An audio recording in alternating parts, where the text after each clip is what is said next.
I just roasted this one and we're just gonna dip it in a little bit of honey.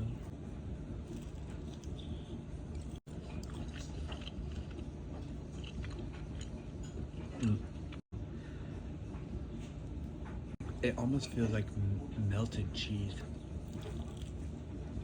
but then you don't get that pull. One day later. Some scraps that I grilled up.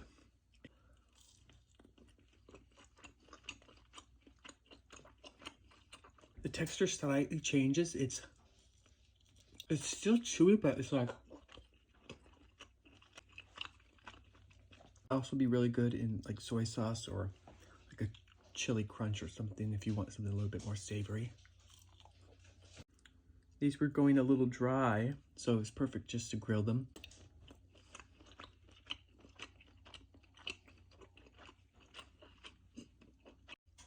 And enjoy.